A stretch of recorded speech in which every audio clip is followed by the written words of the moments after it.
Hey guys, before we get right into this video is sponsored by Esports Furniture. Link in the description. Also use my code JonJonGames at checkout for 10% off on your entire order. Thanks for your love and support, guys. What is going on, you guys? This is JonJon, and in this video I'm going to show you guys how to make my Grand Theft Auto 5 thumbnails in Photoshop. So let's get right into this video. If you do not have Photoshop, I will leave a link down in the description down below the video where you can get a 7-day free trial. If you prefer not to use Photoshop, I recommend using GIMP, Affinity Photo, or Paint.net as an alternative, because any photo editing software can work with layers. Once you have Photoshop open, you will be represented with the home page. Yours will be different than mine. On this page, what you need to do is go to the top left hand corner here where it says new file. Click that. It will give you a new document window. Name the document, call this something simple, GTA thumbnail, and by the document type, by default it's either going to be clipboard or default Photoshop size. For me, it's going to be 1920 by 1080. If your video is recorded in a different resolution, like 1280 by 720, by all means click on this and do 1280 by 720 for the width and the height. For me, I'm going to stick with a 1920 by 1080 resolution canvas with a resolution of 300 pixels an inch. Make sure width and height, make sure this is set to pixels, not inches, and background contents is transparent. You can save it as a preset so you don't have to copy. You do the settings every time you create a new thumbnail. Then click, once you save the preset, you can click OK. Me, I'm going to use my personal Photoshop document I have created myself. I will leave this document down in the description down below. I will leave this in the description down below for y'all can use this as a template. Once you can download that and open it up in Photoshop, you will be represented with 6 folders. And yes, I do use a folder structure for this file. You have one for logo, one for text, one for miscellaneous images, one for renders, one for color correction, and one for backgrounds. The backgrounds will be your screenshot of your gameplay. When you open up backgrounds, you have an example thumbnail, which is this. First off, how you can bring our screenshot in. What I do is I open up my editing software. See, I was in current middle of editing a video. I go to my file explorer, go to my gameplay recordings. Which one should we use?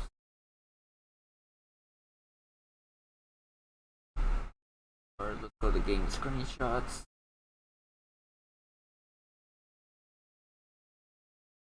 I don't know what I want to use for this example.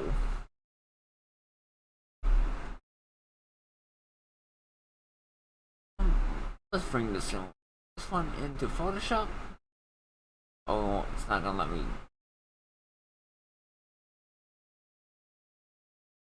Let's bring this one in as an example.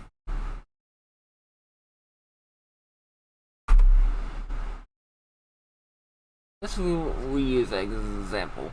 Now if I bring this down into the backgrounds folder,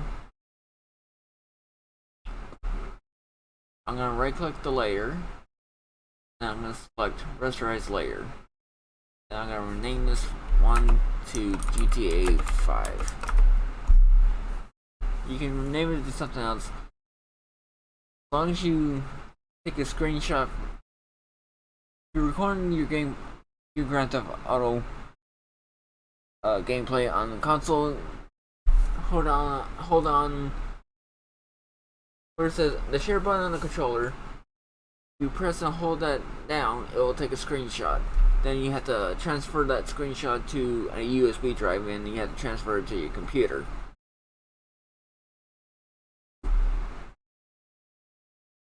But since we brought this into Photoshop,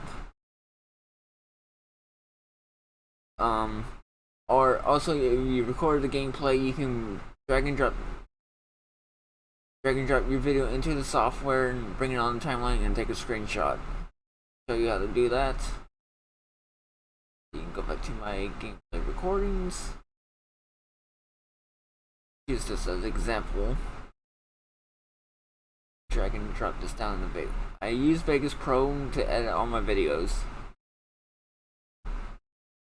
Okay, let's see if we can find a nice little. What we can. Yeah, for example, I'm gonna go up here to the preview window. Preview auto, best info, and just hit the little computer disk icon, snapshot the file, get on my desktop and click save. Now go find out where that's located. I can easily drag and drop this into Photoshop.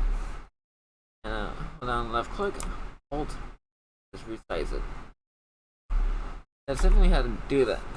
That's another way to do that.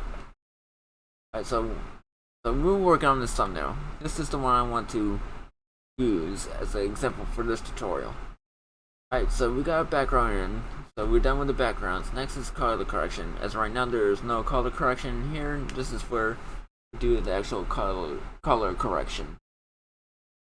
So on the right hand side here, we're gonna select adjustments.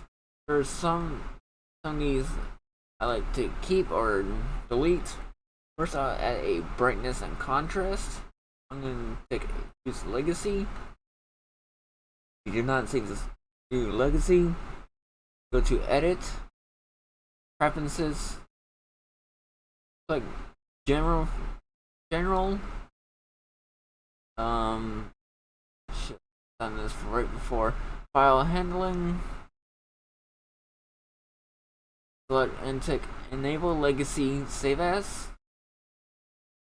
Yeah, just make sure enable legacy save as. It should be fine. Or it should be there by default. If not, follow those steps. Alright, so for the brightness, let me bring up my notes. Got notes. Alright, so for the brightness it's -3. And the contrast will be 47. Down a little bit more. And let's bring it down a little bit more. Around 24, so -3 for the brightness and 24 for contrast. So we're done with that. Adjustments, levels. I don't touch the levels much. But you click on auto. Not really big of a difference there. So I'm gonna go ahead and delete that layer. Left click and press delete on my keyboard to delete that layer. Curves. Oh wow. Open up my notes. That one is gonna be 44 for the input and 37 for the output. Input 44, 37. Gonna be 216 for the input and 184 for the output. So 216, 184. Alright, go back. Oh yeah, that's the thing you don't want. That'll make it a horrible thumbnail. So 184. As of right now, that is perfect. Exposure, vibrance, I really do not touch these. I use this when I'm in text or it's for something for a special occasion. So you can mess around with these two, but I'm not touching this. The other one I'm gonna do is hue and saturation. The hue will be 0, saturation will be +2 or +3. Let me look at my notes again. I'm gonna say +3 and +10.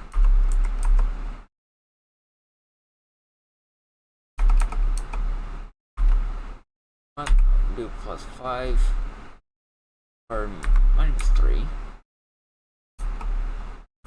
+3 -10. We can work with that. Alright, so +3 for the saturation, -10 for the lightness. Do not drag this all the way down because I'm gonna make it real dark. You don't want it too dark because people won't see it in there. So I'll say between -10 and +10. That's the minimum and maximum I would do. For saturation, I'm gonna say around +5 to -5, or same thing for lightness. -10 to +10. Alright, so there's really nothing much else we can add to this. Alright, so we're done with the color correction. So if I hear the current one selected, hold down shift and select the last one down here. It will select all 3 of these. I'll drag these, drag it into the color correction folder. It makes everything nice and tidy. Alright, so this is without the hue and saturation. So this is without the curves. This is without the brightness and contrast. We add all these 3 on. That is a huge difference when you add color correction. It makes a huge difference. So once again, without the hue and saturation, without the curves, without the brightness and contrast, with brightness and contrast, the curves, the hue and saturation. That is exactly what I want. Color correction is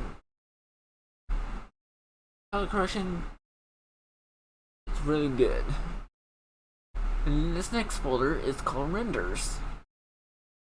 I added a few renders, ain't that much. I'm pretty sure you can find more on Google Images. So if I can select one of these. Do this. Do this beach girl. Control T to bring out the transform tool. Left click, Alt down. I'm gonna click this one of these sides here and hold down Shift. Flipper.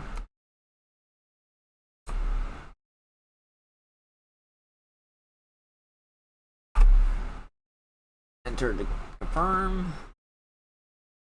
That'll work.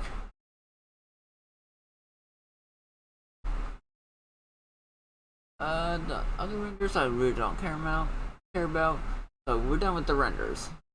This one will be perfectly fine. Alright, so in this next folder is Miscellaneous Images. In this one you will have this bar, some custom made arrows I made, and plus a handicap sign. See what if I use this arrow, I want to point it on top.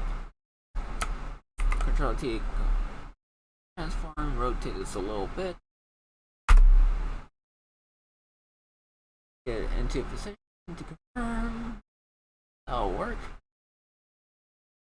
And another way to duplicate these here, if you want to duplicate these arrows, click on one of the arrows and press Control J to duplicate. That will duplicate that arrow.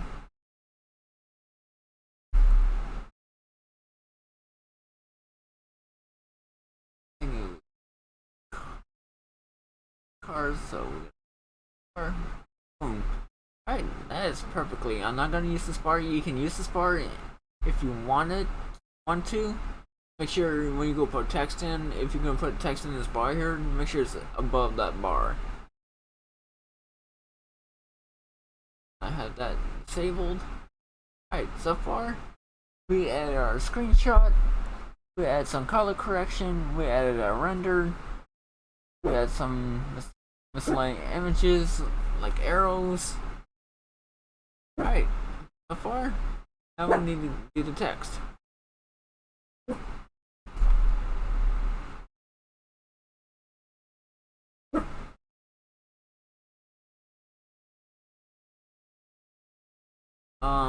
Let's see.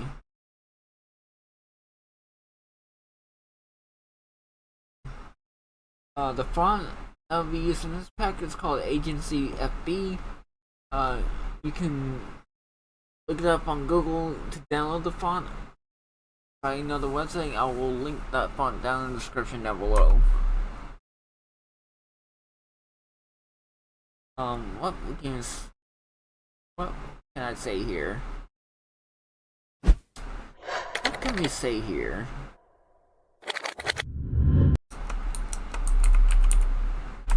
Let's just put witnessing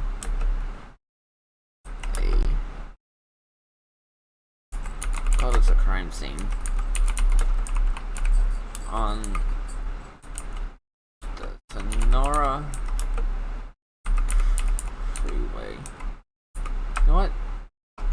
Instead on the title, wherever the freeway is, I'm gonna type in witnessing a crime scene on the 13.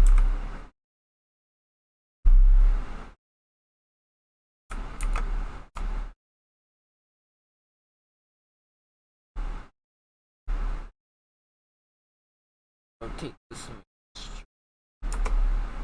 What? I am going to use the bar for. I'll take that back. I'll use the bar. Place this here. Control T. And I thought I was going to use it, but nope. I take that back. Yeah, as long as this text is above the bar, you should be good. But if you put the bar above the text, it won't be viewable. So once again, just keep it underneath the text. It will be viewable. Alright, so far, okay. So we added the bar, we added text, we added our screenshot, added color correction, a render, some arrows. Right. This last folder will be the logo. In this folder, you see 3 different logos. One for the Grand Theft Auto Online, one for the actual game logo, and one for this one's custom made. I personally made. It's the Grand Theft Auto 5 LSPD logo. So we're gonna be using the official game logo. I'll put this right here. You can place it anywhere you like, as long as it's not in the way of the text. I'm gonna keep it right there. Alright, close this folder up. Feel free to mess around this file as you please. Just make sure if you're gonna use this bar, make sure the bar is below the text, above the text. The color correction, you can mess around with that. I really don't care. It's my personal settings. I used to color correct my game screenshots. Okay, once you're satisfied with the thumbnail, you can go. There are 2 ways to do this. You can do a file save as. It will bring up this window. Create a folder called thumbnails. Right. Where it says save as type, I'm gonna open up that drop down menu. I'm gonna save it as a JPEG. I'm gonna rename this one Trevor witnessing. Whoops. God damn. Trevor witnessing crime scene. I'm gonna click save. With the JPEG options, make sure the matte is set to none. For the image options, I'll leave it as it is. You can have the option to take a preview. It'll tell you the file size of your thumbnail.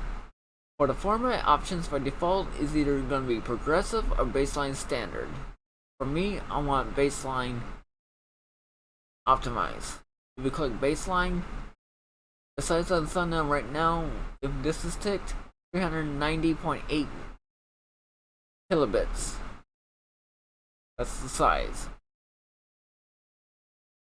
If it's on progressive, it's 375.3. If it's baseline optimized, it's 375.7. So, it's 390.8. So if you take this, take baseline optimized, it's 375.7. There is a difference. It's a 15.1 kilobits difference. So I will go for a baseline optimized. I want all my thumbnails are baseline optimized, so I can upload it to YouTube. YouTube's thumbnail upload size is 2 megabytes. Make sure it's underneath 2 megabytes. If not, there's a website called compressedjpeg.com. I'll leave a link to that website down in the description. You only use that website if you use a graphics spec from YouTube or from a third-party service. If it's over 2 megabytes, you have to use compressedjpeg.com to convert, or this is when the second option comes in. Either that, go to File, Export As, and just copy these settings right here. As you can see here, the color space, do not touch the color space. I would just leave that alone. The metadata, just leave that alone. Make sure that this here, where my mouse is circling, make sure that's all good with you. And over here, it tells you your exporting file size. This one is 564.5 kilobits. Once you're satisfied with that, just click export. It'll be exported out. So those are 2 ways to save it as. So I think that's it. We got ourselves a good looking thumbnail, but let's pull this up to double check. So I'll go to the folder where I create a folder for my thumbnails and pull out the image. There we go. We got ourselves a thumbnail. That's simply how I create all my That's simply how I create my Grand Theft Auto 5 thumbnails in Photoshop. If you guys enjoyed and find this video helpful, make sure to just hit the red subscribe button. Make sure to leave a thumbs up so we can get this video boosted in the algorithm. Remember, I will leave a link to this document down in the description down below for y'all to download and use it as a template. Yeah, just mess around with it. Modify it to your needs. Also, don't forget to check out if you need additional help. I do have Discord link. The link will always be down in the description down below. Also, don't forget to check out my Patreon page. Don't forget to check out my other social media handles where you can stay up to date on my latest content. Other than that, you guys, thank you very much for watching. I'll see you guys Oh, before I end this video, the next Photoshop tutorial, I'll show you guys how to color correct your game screenshots. That'll be the next Photoshop tutorial. So, where I can go more in depth on color correction. Other than that, I'll see you guys in the next video.